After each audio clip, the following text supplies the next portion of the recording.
오늘 우리에게 주시는 하나님의 말씀은 에레미야서 5장 20절 말씀부터 마지막 절까지 말씀입니다.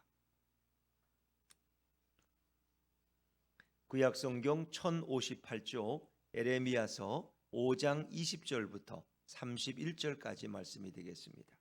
5장 20절부터 저와 여러분이 한 절씩 교독하겠습니다. 너는 이를 야곱 집에 선포하며 유다에 공포하여 이르기를 어리석고 지각이 없으며 눈이 있어도 보지 못하며 귀가 있어도 듣지 못하는 백성이여 이를 들을지어다. 여호와의 말씀이니라. 너희가 나를 두려워하지 아니하느냐? 내 앞에서 떨지 아니하겠느냐? 내가 모래를 두어 바다의 한계를 삼되 그것으로 영원한 한계를 삼고 지나치지 못하게 하였으므로 파도가 거세게 이나 그것을 이기지 못하며 뛰노나 그것을 넘지 못하느니라. 그러나 너희 백성은 배반하며 반역하는 마음이 있어서 이미 배반하고 갔으며 또 너희 마음으로 우리에게 이른 비와 늦은 비를 때를 따라 주시며 우리를 위하여 추수기한을 정하시는 우리 하나님 여호와를 경외하자 말하지도 아니하니 너희 허물이 이러한 일들을 물리쳤고 너희 죄가 너희로부터 좋은 것을 막았느니라. 내 백성 가운데 악인이 있어서 새 사냥꾼이 매복함 같이 지키며 덫을 놓아 사람을 잡으며 새장에 새들이 가득함 같이 너희 집들에 속임이 가득하도다.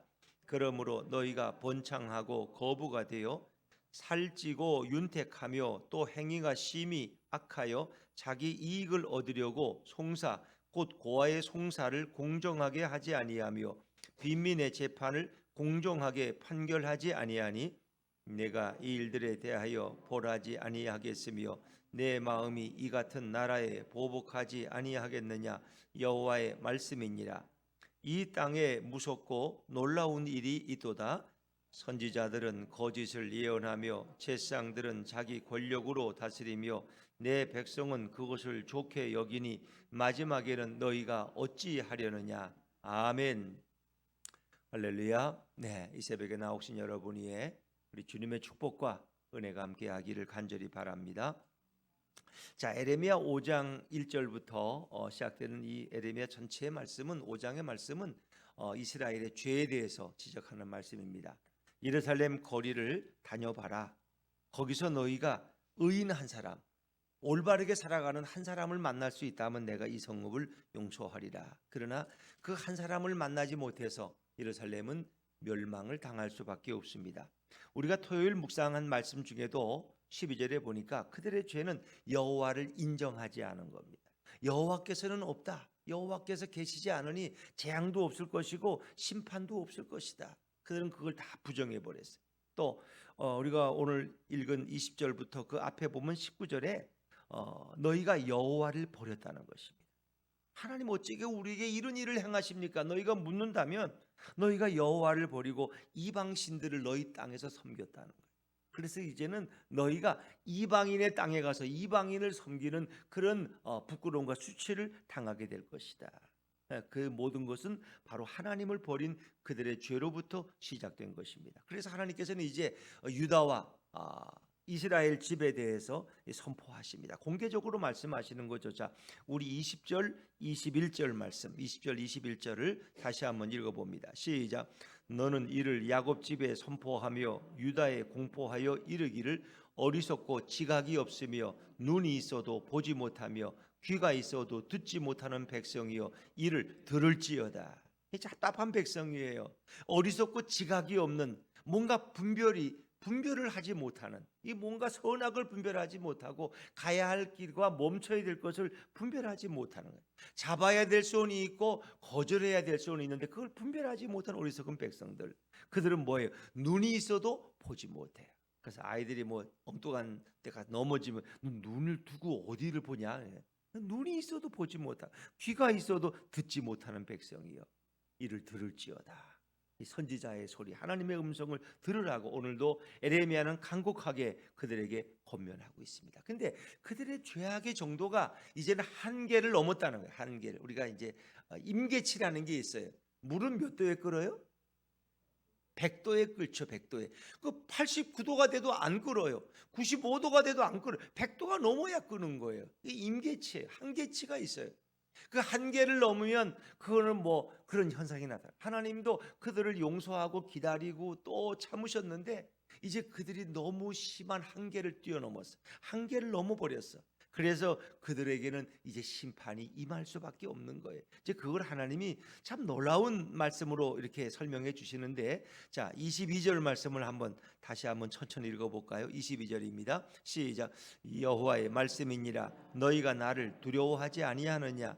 내 앞에서 떨지 아니하겠느냐? 내가 모래를 두어 바다의 한계를 삼되 그것으로 영원한 한계를 삼고 지나치지 못하게 하였으므로 파도가 거세게 이나 그것을 이기지 못하며 뛰노나 그것을 넘지 못하느니라.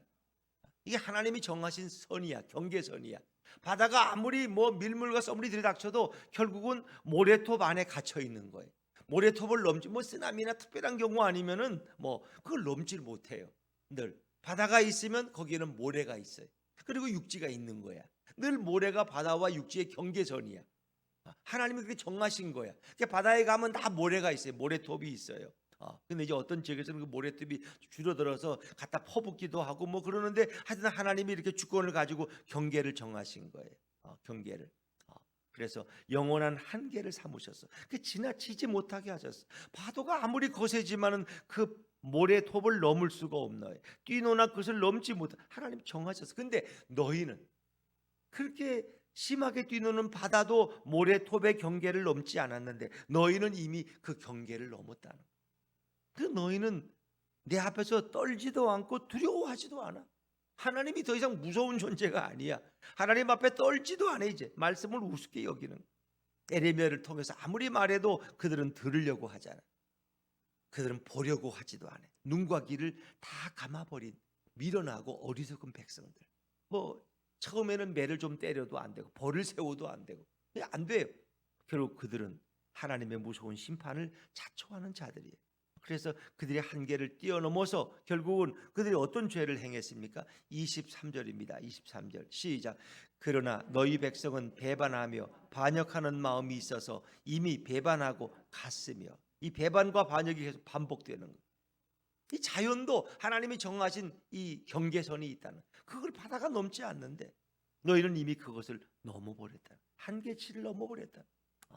너희는 배반하고 반역하고 이미 배반하고 나를 떠나갔다는 거야. 너를 떠나갔다. 나는 너희에게 이렇게 은혜를 베풀었는데 너희는 이미 한계치를 넘어서 나를 떠나가 버렸다. 그건 뭐 하나님의 정한 선을 뛰어넘은 거죠. 그래서 그들은 이렇게도 말하지 않아요. 하나님과 반대의 삶을 살아가는 거죠. 하나님의 은혜에 감사할 줄 몰라요. 자, 24절입니다. 24절 시작. 또 너희 마음으로 우리에게 이른 비와 늦은 비를 때를 따라 주시며 우리를 위하여 추수 기한을 정하시는 우리 하나님 여호와를 경외하자 말하지도 아니하니. 경외하자 말하지 않는 것은 경외하지 않는 거예요. 우리가 하나님을 경외해야지. 왜? 하나님 우리에게 이른 비와 늦은 비를 주시잖아, 때를 따라서. 그래서 우리가 이른 비라는 건 9월에서 12월 달에 그 해 다음에 2월까지 주시는 어떤 파종기에 주시는 기회. 그래서 이른 비가 내리면 땅이 이렇게 녹아서 농사지을 땅이 되는 거예요. 부드러운 땅이 돼요. 그리고 늦은 비라는 것은 3월부터 8월인데 그것은 수확기에, 이제 수확을 거두기 전에 마지막 오는 비가 이 늦은 비예요. 그래서 이른 비와 늦은 비가 너무나 절실하고 그것을 통해서 농사를 짓고 수확을 할 수 있는 거예요. 그렇게 때를 따라 은혜를 주시는 그 하나님, 추수 기한을 정하시고 우리에게 적당한 비와 햇빛을 주시는 그 하나님을 우린 당연히 경외해야 돼. 근데 이 백성은 뭐라고 말해요? 경외하자고 말하지도 아니에요. 그건 경외하지 않는다는 거예요. 그리고 그들의 허물과 죄가 이 모든 추수의 열매들을 거두는 것들을 다 막아버렸어요. 25절 말씀입니다. 25절 시작. 너희 허물이 이러한 일들을 물리쳤고 너희 죄가 너희로부터 좋은 것을 막았느니라. 그러니까 이제 죄를 말할 때는 죄 속에서 허물과 죄를 말해. 허물이라는 것은 뭐 같은 의미지만은 어떤 경계선을 쳐놓고 거기 들어가지 말아요. 잔디를 보호할 때 잔디밭에 이렇게 이렇게 줄을 쳐놓고 잔디밭에 들어가지 마세요. 그래서 근데 거기를 들어가면은 그 잘못하는 거죠. 어기는 거죠. 하나님은 다 율법이라는 경계선을 쳐놨는데 그걸 뛰어넘으면 그건 죄를 범하는, 그게 허물이야, 허물. 그리고 죄라는 것은 하마르티아라는 말인데 이것은 관역에서 빗나가는 거예요. 하나님이 우리에게 원하시는 삶에서 우리가 벗어나서 영광 돌리지도 않고 오히려 우상을 숭배하는 이런 거, 관역에서 벗어난 삶, 그것이 죄예요, 하마르티아. 근데 이런 허물은 이 모든 하나님의 축복들을 다 물리쳐서 거절했다는 거예요. 너희 죄가 너희로부터 좋은 것을 다 막았다는 거예요. 그러니까 죄라는 건 좋은 걸 다 막아버려요. 그러니까 우상 숭배하면서 잘 사는 나라는 별로 없어요. 왜? 좋은 걸 다 막아버리. 하나님의 축복들을 다 거절하니까. 러시아가 뭐 잘 살아요? 우상 숭배하는 나라는 잘 살 수가 없어요. 이제 특이한 예가 이제 일본이야. 일본이 뭐 세계 경제 2위니 3위니 하는데 일본도 이제 잃어버린 뭐 10년인가 있고 지금 일본이 오히려 우리보다도 더 성장 동력이 떨어져서 앞으로 한국이 일본을 추월한다고 다 그렇게 얘기해요. 일본. 그러니까 우상을 숭배하는 나라가 참 특별하게 일본은 어떤 경우에 그런 환경 속에서 그들이 경제적 부흥을 일으켰지만 지금 계속 내리막길을 내려가는 나라가 일본이에요. 그러니까 뭐 한때는 그렇게 할 수 있지만 결국은 그 모든 좋은 것을 다 막았기 때문에 그들의 우상 숭배의 죄로부터 결국은 긴 세월을 놓고 보면 하나님의 복을 받을 수가 없다는 거예요. 그래서 시편에 보면 계속 반복되는 말씀이 뭐예요? 너희가 악인의 형통함을 부러워하라 그랬어요? 부러워하지 말라 그랬어요? 부러워하지 말라는 거예요. 메뚜기도 한때야. 악인의 흥성함은 한때야, 한때. 그건 한 시대에 불과한 거지 영혼을 놓고 보면 그건 잠깐뿐이야. 오히려 악인에게는 고통받는 시간이 더 길어요.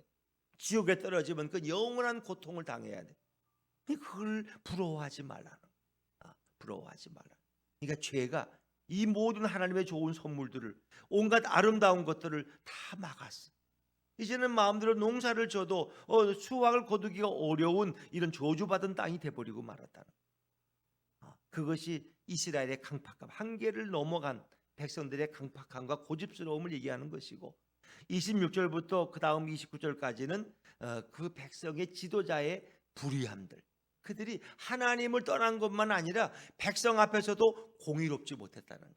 공정과 상식으로 나라를 다스리지 못하고 불의함과 폭력으로 백성을 다스렸다는 거죠. 이제 그게 쭉 설명되는데 26부터 29절까지. 자, 26절 말씀을 읽으면 26절과 27절 같이 읽죠. 뭐 시작.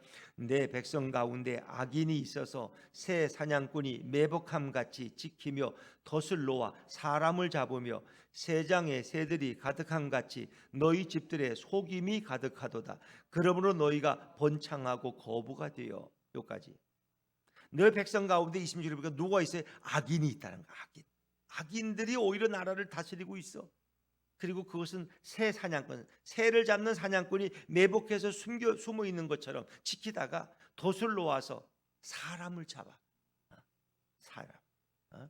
새 사냥꾼이 지키고 있다가 새를 그물에 쳐서 잡는 것처럼 너희들이, 악인들이 지켜 망을 보다가 생사람을 잡아. 그러니까 아무 죄도 없는 사람을 죄를 빌미로 고발해가지고 고통을 당하게 하고 그의 재산을 빼앗고 이런 악인의 짓을 너희들이 하고 있다는 거예요. 이건 사회적 공의가 없다는 거예요. 특히 재판정에 공의가 없다는 거예요. 그 요즘 뭐 하면 50억을 받으면 무죄고 어떤 버스 기사는 800원을 그냥 그 실수해서 손님이 낸 걸 자기 주머니에 넣었대. 어떻게 그걸 안 넣고. 근데 그 사람 잘렸어 거기서. 50억을 받은 놈은 무죄고 어떻게 800원을 잘못 받아 넣은 거 나중에 잘못했다고 해도 그거는 거기서 쫓겨났어. 이게 공정이냐 말이야. 이게 공정이냐. 뭐 600만 원은 제가 얘기 안 하겠어요. 거기에 대해서 여러분이 평가하고. 600만 원이 뭔지 아세요? 아는 분만 알고 모르는 분은 모르실 거예요. 근데 800원 받은 사람은 그걸 뭐 봐줄 수도 있고 판사가 대신 내줄 수도 있는데 그건 잘라버리고 50원 받은 사람은 또 무죄야. 난 이게 법정의 판사들의 기준이 도대체 어디에 있는지 모르겠어요. 참 답답한 노릇이죠. 내가 판사가 아니기 때문에 뭐라고 말할 수 없고 그분들도 다 잘하겠지만은 이 어떤 논리 때문에 그런 결과가 나올까? 이게 이제 잘못되는 이런 이스라엘 사회의 부패한 모습을 우리가 이제 보고 있는 거예요. 자, 28절로 넘어가 볼까요? 28절. 그 악인들이 번성하고 돈을 많이 벌어 거부가 되었어요. 자, 그런데 그들이 어떤 결과를 어떻게 합니까? 28절 시작. 살찌고 윤택하며 또 행위가 심히 악하여 자기 이익을 얻으려고 송사 곧 고아의 송사를 공정하게 하지 아니하며 빈민의 재판을 공정하게 판결하지 아니하니. 아멘. 그런 살찌고 윤택하며 그들은 악을 행해서 많은 돈을 벌고 부자가 됐어요. 근데 행위가 아주 악해. 자기 이익을 얻으려고 송사를 재판하는데, 송사라는 건 고발권을 재판한다는 거. 곧 고아의 송사를 공정하게 하지 아니하며. 고아라는 건 힘없는, 부모도 없고 혼자 사는 그런 가난한 아이의 송사는 불의하게 그에게 공정하게 재판하지 않아요. 빈민의 재판을 공정하게 판결. 그러니까 힘없는 사람은 손해를 보는 거예요. 재판정에 가서. 오히려 권력 있고 힘 있는 돈 많은 사람들은 재판정에서 오히려 유익을 얻는 거야. 그러니까 판사들이 뇌물을 받고 그릇 판단하는 거죠. 그러니까 이게 이 사회 전체의 부패한 모습이에요. 그러니까 우상을 숭배하고 하나님을 떠난 백성들은 결국은 뭐예요? 법정도 이렇게 부패해진다. 하나님과의 정의가 사라지면 세상의 정의도 사라지는 거예요. 다 그 거짓말이에요. 뭐 인간의 자체가 또 그렇게 공정할 수가 없고, 그렇죠? 뭐 그걸 뭐 어느 정권이 들어서나 똑같은 거예요. 판사들이 정말 양심적으로 판단을 하고 하나님 앞에서 그들이 그 재판권을 행사해야 되는데 때로는 그러지 못할 때가 있어서 우리가 참 마음이 아프죠. 그래서 힘 있는 자들의 송사는 공정하게 하지 않고 불의하게 재판하는 그런 모습이 하나님을 떠난 모습에서 그렇죠. 그러니까 우리가 하나님의 창조론을 거부하고 진화론을 주장하는 자들이 사회가 공정할 것 같지만 그렇지 않아요. 하나님을 무서워하지 않는 판사들은 지 마음대로 하는 거예요. 뭐 친하면 또 무죄를 하고 또 좀 뭐 받지 않겠지만 요즘 판사들이 월급이 많아서 뭐 굳이 받게 하겠어요. 그러나 인정에 끌려서 하나님을 두려워하면 그런 재판을 할 수가 없어요. 내가 그분한 재판하면 내가 하나님 앞에서 과연 어떻게 재판을 받을까? 한번 생각해 보면 그렇게 할 수 없는 거죠. 근데 하나님을 떠난 자들은 뭐든지 할 수 있어요. 뭐든지. 자기의 진영의 이익을 위해서 자기 권력을 붙잡으면 못할 게 뭐 있어요? 그건 뭐 어느 정권이나 다 당하는 유혹이에요, 그들이. 그래서 하나님은 여기에 대해서 그냥 침묵하실 수가 없어. 도저히 이 백성을 어떻게 벌하지 않을 수가 있고 어떻게 심판하지 않을 수가 있겠느냐. 오직 답답하시면. 자, 29절 말씀입니다. 29절로 넘어가 볼게요. 시작. 내가 이 일들에 대하여 벌하지 아니하겠으며 내 마음이 이 같은 나라에 보복하지 아니하겠느냐. 여호와의 말씀이니라. 이런 일을 행하는 이 악한 자들을 우상 숭배와 하나님을 인정하지 않고 그리고 재판은 이렇게 해가지고 가난한 자들은 다 고통당하게 만드는 이런 자들을 어떻게 내가 벌하지 아니하고 이 같은 이스라엘 나라에 유다에 어떻게 내가 보복하지 이 보복한다는 것은 심판한다는 얘기죠. 보응한다는. 거기에 적당한 심판을 하지 않겠느냐. 자, 어찌 보면 이거는 뭐 우리가 사실 제가 흥분할 것도 없어요. 이게 우리 얘기니까 또 저희 얘기니까 그렇죠. 우리 모두가 다 이런 죄들을 범하면서 살아온 인생이에요. 우리가 뭐 신문에 보도되고 텔레비에 나오는 그런 죄는 안 졌지만 우리가 마음으로 짓는 죄들도 거기보다 결코 가볍지가 않아요. 그런데 어떻게 하나님이 어떻게 심판하지 않을 수 있겠어요? 그럼에도 불구하고 당연히 심판당해야 됨에도 불구하고 하나님께서는 당신의 외아들 예수 그리스도를 보내셔서 우리의 죄를 대신해 그분이 십자가에 죽으시고 그분의 보혈 피 흘리심으로 우리의 모든 죄를 씻어주시고 우리를 죄 없다 하시고 우리를 영원한 천국으로 인도하시는 그 주님을 찬양할 수밖에 없는 거예요. 이건 뭐 이 이스라엘의 지도자들을 얘기, 이런 나쁜 놈들, 이 죽이는 놈들, 하지만 결국 이것이 우리들의 얘기고 저희 얘기예요. 하나님은 오늘 성경을 통해서 계속 우리가 너는 죄인이라고 말씀합니다. 근데 우리가 죄인임에도 어떻게 우리가 구원을 받을 수 있느냐? 그것은 바로 예수 그리스도의 공로로 인해서, 예수 그리스도의 대속 때문에, 예수님의 보혈의 공로 때문에 우리가 살아날 길이 있는 거예요. 오늘 이스라엘 백성들도 하나님을 바라보고 그의 자비 앞에 회개하고 나아가면은 하나님은 언제든지 길을 열어주셔요. 그런데 그들이 그렇지 못했기 때문에 하나님도 놀라시는 거예요.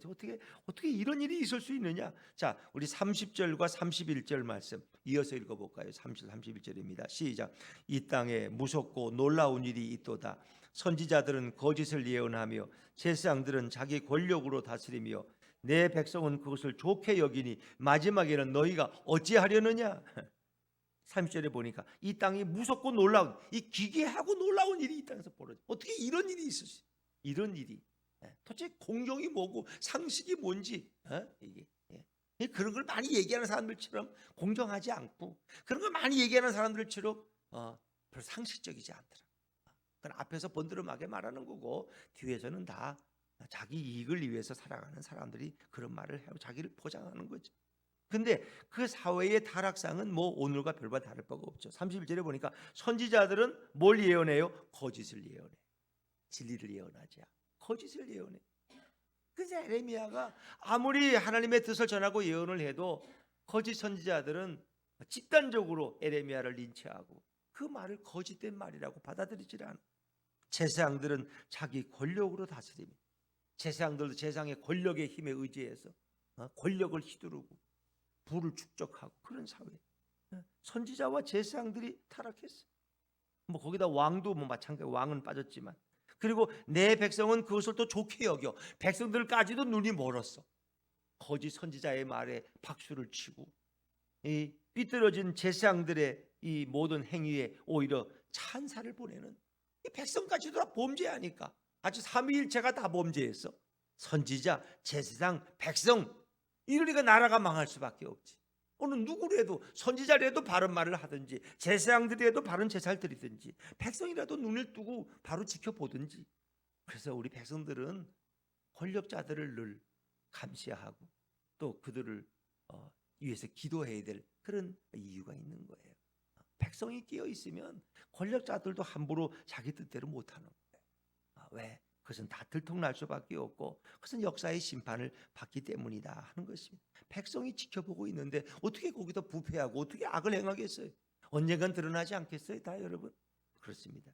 근데 이 아주 총체적으로 부패한 사회의 모습, 그래서 하나님이 답답하신 거예요.